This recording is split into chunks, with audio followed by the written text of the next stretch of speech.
Hello, this is Tony Blazier for the Motocross Vault presented by Blinzall. If you're in the market for some high-quality racing oil for your two-stroke or four, make sure you go to blinzall.com and use our discount code VAULT20 to save 20% at checkout. Thank you for all the support. Hey, I'm Steve Mathis. Welcome to Tony Blazier's Motocross Vault.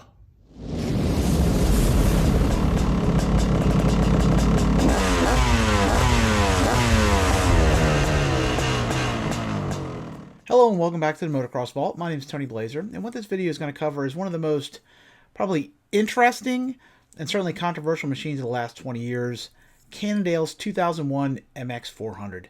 Now, Cannondale, if you're not familiar with them, is a major player within the bicycle industry. They were started in the early 70s. Actually, it's something completely different, but it transitioned over into selling bicycles in the early 80s. And by the 90s, they were one of the most prominent names in all of cycling. They had guys riding them in the Olympics. They had many championships under their belt. I owned a Super V in the late 90s. I thought it was just a badass bicycle. I love their designs. They were one of the first pioneers really to go with aluminum. And their cycles were always at kind of the cutting edge of design. They were not afraid to kind of push the envelope of things. In the late 90s, they made the decision they were going to try something totally new and break into the motorcycling industry. Now, as it turned out, this was maybe a bit more than they were expecting, as Harley-Davidson found out in the 70s and many other brands over the years. You know, developing a motocross bike from scratch is not easy. There's a lot that goes into how these machines are made. And then Cannondale, maybe if they'd stuck with a more conventional design in the first place, they might have been okay. But they really tried to push the envelope of design in so many ways. I think they bit off just way more than they could chew. And the Cannondale MX400, today again, it's thought of almost like as a punchline, like this huge failure, which in fairness, it was. But I think more it was maybe the pushing a little too fast and too far the first time out. I think if they'd stuck again to a more traditional design, not tried to break so many barriers and go so many different ways with the original design of this thing, it might have been okay. But they really, every time they made some crazy change, it brought up a bunch of other problems they had to overcome. And I just think they just way underestimated how tough it was going to be. This MX400, I mean, if you look at some of the technology that was on this machine, it really is commonplace today. Like Yamaha uses a reverse motor like this thing does, fuel injection, electric start. These are all things that are common on machines, although the no-link suspension the Cannondale uses kind of gone out of style. But the bike itself, I think, if it had had time to develop in the market, they probably would have got all this stuff right. But they just spent, the budget went like 4 or 5 times what they originally thought, and it ended up taking the whole company down, which is really a tragic situation as far as the people at Cannondale. You have to admire the fact that they're willing to take these chances and really try to push the envelope of design, but it ended up backfiring. And unfortunately, Cannondale, they really got torpedoed before they even get started. So it's kind of a sad story there, but interesting motorcycle. I remember the first time I saw one in person, I was like shocked by how big and heavy it looked. I mean, when you saw them in the magazines at first, they looked pretty cool. I mean, the bike was a handsome machine. The first ones didn't look really strange or anything, but they made some decisions when they reversed the motor around and had this kind of strange case design, and then that engine was huge. And when you saw it in person, the thing was just a monstrous machine, and you sat on it, it just felt big and heavy. And by the time it came out, the aluminum frame they went with was very similar in look to the 97 CRs. But by the time that this bike actually came to market, Honda was on its second generation frame, which was much more trim. And this thing just looked kind of, I don't know, out of step with the current market of things. I know my local dealer here in Frederick, Maryland, he had, told us the Cannondale was coming in like 99 or something. And they had like gear on the wall and stuff. And then we didn't even see a bike. He had gear on the wall for a year before the bike ever was in the showroom. It was delay after delay after delay. And then once the bikes actually came out, they had all kinds of reliability issues and stuff with them. So if you like this sort of thing, make sure you check out some of the other videos I've done. I've done many, many more classic reviews on all sorts of motorcycles, from off-road to motocross, even ATV stuff. I did a review of the Honda Odyssey and several ATVs as well. So if you're into off-road of any kind, I'm very agnostic on that stuff. I love all kinds of off-road machines, 2, 4-wheel, 3-wheel. It doesn't matter to me. You'll probably be able to find something interesting on the channel. If you'd like to support what I do, I just came out with some new Motocross Vault merch. I just came out with a shirt based on the infamous Fat Cat, a bike that I actually owned and I hated. But it's become some kind of a classic now, which is funny. So some people ask me to do a Fat Cat. So I actually have a Fat Cat design up. I also just did my 85 Toyota truck design. Looks kind of like Marty McFly. I did a version with an ATC 350X, the ATC 250R, and then of course you can get it with the 87 CR 500, the first one I did. So if you'd like to check that out, it's on my Teespring, and I will put a card here in the video and a link in the description below. So here's the story of the 2001 Cannondale MX400. Today, the name Cannondale is almost a punchline within the motocross industry. A longtime powerhouse in the world of mountain biking, Cannondale's attempt to break into motocross captured a huge amount of the industry's mindshare in the late 90s. Their proposed aluminum frame four-stroke looked like just the type of innovative machine that could finally bring an American-made bike into the motocross mainstream. Forward-thinking, unique, and backed by one of the most well-respected names in the cycling industry, the Cannondale Motocross Project was the great American hope of late 90s motocross. While Cannondale's motocross project elicited mountains of ink and countless press releases in the late 90s, it was far from the first attempt by an American manufacturer to break into the cutthroat world of motocross racing. In the 70s, there had been several efforts by quirky off-road manufacturers like Rokon and street bike powerhouses like Harley-Davidson that both went astray. America's first motocross champion, Gary Jones, even made a go of it with his ill-fated Amex machines. Production hurdles, development costs, and relentless competition from Japan doomed all of these nascent operations to failure before they could make any sort of real dent in the motocross market. In the 1980s, Horst Leitner's ATK became the only real example of modern American motocross success with its lineup of unique and innovative machines.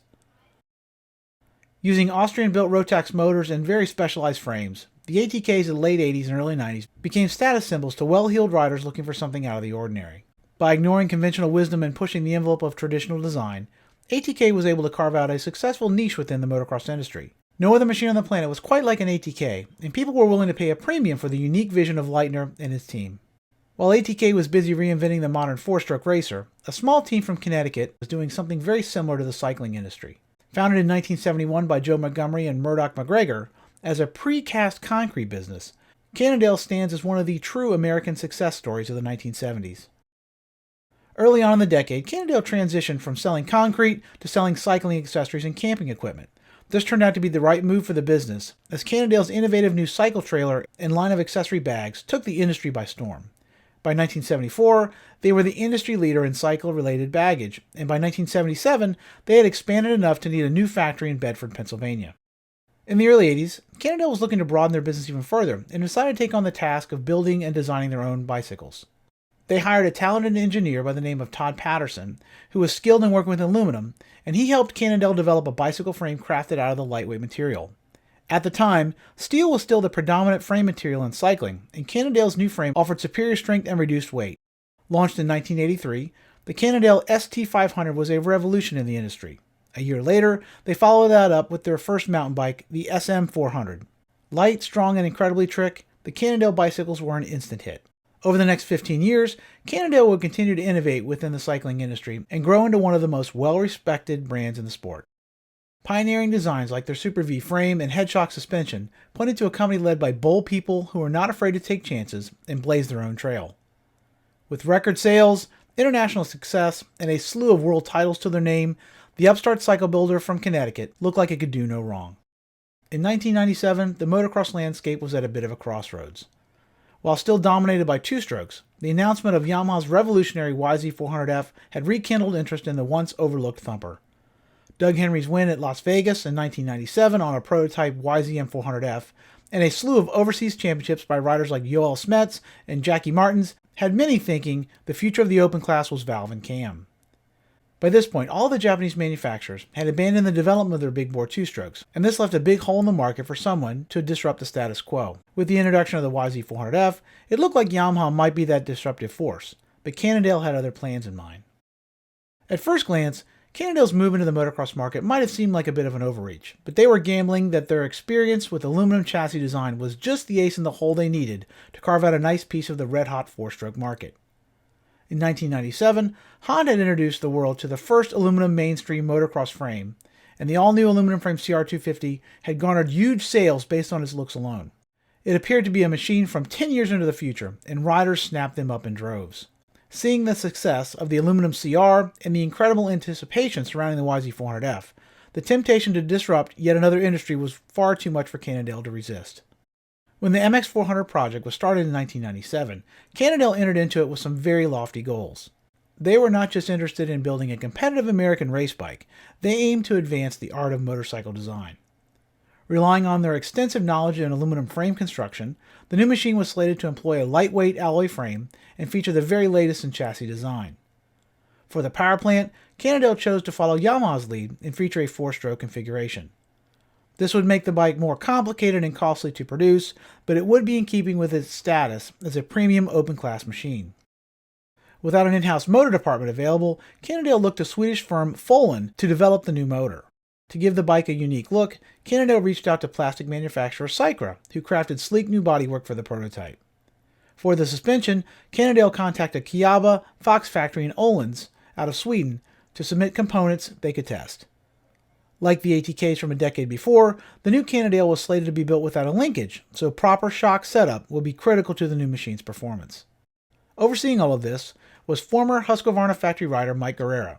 A longtime GP competitor, Mike had finished an impressive 6th overall in the 1981 and 1982 250 World Championships. After retiring from racing, Guerrera had worked as a project manager for Koni Shocks and Volvo of Sweden before moving to Cannondale in 1997. With both racing know-how and corporate management skills on his resume, Mike seemed like the perfect person to oversee the fledgling project. Initially, the most innovative component on the Cannondale was its frame. In 1998, when the bike was officially announced, only Honda was offering any sort of an alloy chassis in an off-road machine. While similar in its perimeter configuration, the Cannondale version was unique, with a set of front down tubes that could be removed to access the motor or be replaced if damaged. Aside from this and its no-link rear suspension, the Cannondale prototype seemed highly conventional. Early motor designs were reported to displace 408 cc's, and the engine was largely based on existing Husqvarna and Husaberg designs. As the project moved forward, however, the Cannondale team started to break new ground in several areas. By the time 1999 rolled around, Cannondale's design team had made several changes that would prove fateful to the eventual success of the Cannondale Motocross project. After testing several versions of the Fohlen motor, the engineers decided they wanted to go their own direction and scrap that design entirely. Dropping Fohlen, Cannondale commissioned a North Carolina-based NASCAR engine builder to help them design an all-new engine. Instead of a traditional design based on a Swedish template, the reimagined Cannondale engine broke new ground by reversing the cylinder layout and using a completely new case design. The new motor bumped up the displacement to 432 cc and featured a 4-valve dual overhead cam design. With the cylinder reverse, the intake was moved to the front of the motor and the exhaust outlet was moved to the back. According to Cannondale, this was done to reposition the cylinder for better weight distribution, provide a straighter intake track for increased power, and shorten the exhaust pipe for reduced weight and a stronger, longer power band. The lower cases were unique as well and featured a one-piece design that allowed the crank and the transmission to be removed without splitting them in a traditional fashion. The transmission was a 5-speed cassette style that could be removed as a complete unit. To prevent contamination from the clutch making it into the top end of the motor, the new design featured separate oil chambers for the transmission and top end, with the bulk of the top end's oil being housed in the frame's large aluminum spar. Finishing off the motor package was an electric starter and an all-new fuel injection system. Going into the project, Cannondale's estimates for the development and marketing costs of the machine would be somewhere in the range of $20 million. Certainly no small amount of money, but well below the $100 million price tag that some industry insiders had warned might be the real cost to bring an all-new machine to market. If Cannondale had stuck to a more conventional design, their initial estimates may have been attainable, but as they continued to innovate, those costs skyrocketed. Delay after delay met the design team as they tried to work out the many issues that cropped up as the project evolved. One of those early innovations was the decision to move the air box and air filter to behind the front number plate. This was done to allow the motor to draw in cleaner and cooler air for increased power. While this thinking was sound in theory, it turned out to be far more difficult to implement in practice. Unlike the current Yamahas, which place their airbox directly on top of the motor's intake, this original Cannondale design had to channel the air through a hollow passage in the frame.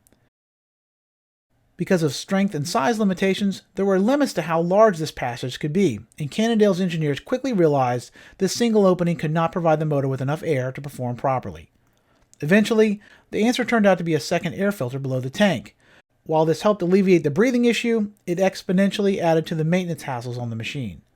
To clean the secondary filter, all of the upper bodywork and the tank had to be removed, and if you do not purchase Cannondale's special airbox cover, you are also assured to soak the filter when you went to wash the machine. On the exhaust side, the outlook was not much better. Initially, Cannondale touted the shorter exhaust routing as a plus to the machine, but as Yamaha would learn a decade later, cutting your header pipe in half was not conducive to broad four-stroke power. Yamaha's answer was their unique tornado pipe, which packed a lot of header into a small area. On the Cannondale, however, the engineers did not seem to foresee this possible issue, and as a result, the MX400's motor never quite lived up to its full potential. Late in 2000, the first Cannondale MX400 started to make their way to the magazine testers. After nearly 2 years of delays, Cannondale was desperate to get their bikes to dealers and get the word out that the machines were finally becoming available. When the MX400 project had been started, the YZ400F was not even in production yet. But by the time the Cannondale actually started to hit dealers in 2001, the YZF was already in its second generation, and KTM's excellent 520SX was already stealing headlines of its own. With the prospect of Honda's CRF 450R on the horizon, the Cannondale's competition had gone from nearly non-existent to brutally cutthroat. When you added in its unproven track record and a much steeper opening price of nearly $8,000, the way forward for Cannondale's motocross project looked to be a difficult one. In the end, if the MX400 had turned out to be a world beater on the track, most of these potential setbacks would have been forgotten. People love convenience and are willing to live with a little extra weight and a bit higher price if they feel the value is there. ATK's 605s were heavy and pricey beasts, but people happily snapped them up as fast as ATK could build them. By 2001, of course, the four-stroke bullseye had moved appreciably, but if Cannondale had been able to offer the same high performance, exclusivity, and quality as ATK had a decade earlier, the MX400 might have turned out to be a hit in spite of its unconventional design and many teething issues. Alas, however, this was not meant to be. Once the magazine testers got their hands on the new machine, it became very clear that the MX400 was still a work in progress. There were issues with fuel injection and ignition that caused the MX400 to hiccup and lurch at low RPM. It also had an annoying habit of flaming out at regular intervals. If you turned up the idle to stop the cough, then the motor revved up like the throttle cable was kinked. If you turned the idle down to stop the motor from racing, then you risked a stall in every corner. In addition to being buggy, the fuel injection system was also hypersensitive to temperature and humidity changes. Normally, this was thought of as a non-issue with fuel injection, but on the Cannondale, it turned out to be more persnickety than the carbureted setups found on the competition. The electric starter, while convenient, also turned out to be a mixed blessing. Despite its substantial weight penalty, many riders were happy to live with a little extra tonnage to have the magic button. Decades of dealing with hot four-strokes had proven that starting them in the heat of battle was often their Achilles heel. By adding an electric starter, Cannondale was able to both solidify its position as a premium offering and allay the fears of many two-stroke converts. Unfortunately, however, the electric start system used on the MX400 turned out to be inadequate for the machine's intended use. When the motor was cold, it worked as advertised, but once the motor heated up, it struggled to turn the piston over. Even worse, the engineers failed to install a Kickstarter as a backup, so if the bike flamed out mid-moto, your only option was to find a hill and try and bump start it. On an $8,000 racing motorcycle, this was not ideal. In terms of actual performance on the track, the Cannondale's unconventional 432cc motor was a pretty disappointing performer. On the dyno, it pumped out around 43 horsepower, which was equivalent to most 252 strokes at the time, but well short of the power put out by Yamaha's new YZ426 and KTM's 520SX. Low-end power was very shallow for an open-class four-stroke, and the bike only came alive over a short duration in the mid-range. Above that burst, the motor's power tapered off appreciably. On the track, the MX400 had to be ridden more like a two-stroke than a big thumper. It lacked the churning torque and heavy vibes of the competition, and needed to be revved and shifted constantly to generate competitive speed. There was also a ton of compression braking, which could be useful, but put off most two-stroke converts. This was a trait that the newer racing thumpers like the YZF were trying to lessen, but the Cannondale was very old school in this way. In addition to not being particularly fast, the new motor turned out to be very unreliable. Virtually all of the test bikes given to the magazine suffered catastrophic failures of some kind or another. Top-end malfunctions, faulty electronics, and exploding transmissions were all witnessed by testers. Perhaps even worse were the MX400's many mishaps during the 2000 AMA National Motocross season. Team Cannondale riders Keith Johnson and Jeff Gibson both spent the summer pushing their pre-production MX400s off to the side of the track, as the machines repeatedly broke down. For a brand with no proven track record, these public failures were massive blows to the fledgling brand's reputation. Before a single Cannondale MX400 rolled off the assembly line, the machine was already developing a very dubious reputation for unreliability. Another disappointment turned out to be the bike's prodigious weight. When Motocross Action spoke to Mike Guerrera in 1998, he listed the target weight for the MX400 as 235 pounds. In that interview, Guerrera stated that he wanted to undercut the YZ400 by as much as 10 to 15 pounds. While a lofty goal, this turned out to be a total pipe dream. Their decision to drop the compact full-end design and go with a much larger and heavier electric start and fuel-injected motor doomed the MX400 to be painfully overweight. By the time the production Cannondales started rolling off the assembly line, that target of 235 pounds had ballooned to an XR-like 260 pounds. That was 20 pounds heavier than a KTM 520 and significantly heftier than the notoriously porky YZ426. On the suspension front, the new Cannondale used premium quality Swedish Öhlins components front and rear. These were high-dollar units that certainly added to the overall cost of the MX400, but were in line with Cannondale's aim to position the machine as a premium product. Up front, the engineers settled on an FG9910 front fork, which delivered 11.8 inches of travel and offered adjustments for both compression and rebound damping. In the rear, the Cannondale followed KTM's lead by deleting the linkage entirely and bolting on an Öhlins position-sensitive damping shock. Like the WP shock used on the KTM, the Öhlins damper looked to simulate the mechanical advantages of a linkage through careful shock placement and special internal valving.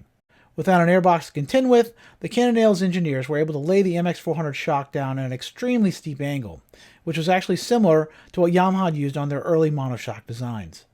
On the track, the Cannondale suspension turned out to be a bit of a mixed bag. The front forks were plush on small impacts, but badly undersprung and underdamped for the bike's weight. Any sort of moderate jump or large whoop used up all of the fork's travel, and the bike dove badly under braking. It was adequate for trail riding, but almost unusable on a motocross course. With a fast rider on board, the fork bottomed constantly and struggled to stay up in the travel. If you intended to race the MX400, an upgrade in springs and a revalve was a must. In the rear, the suspension was more effective, but far from perfect. At the time, the no-link suspension system seemed to offer several advantages. It was lighter, simpler, and less maintenance-intensive than a traditional linkage design. In 2001, Cannondale became the fourth manufacturer to make this move after ATK, Husaberg, and KTM.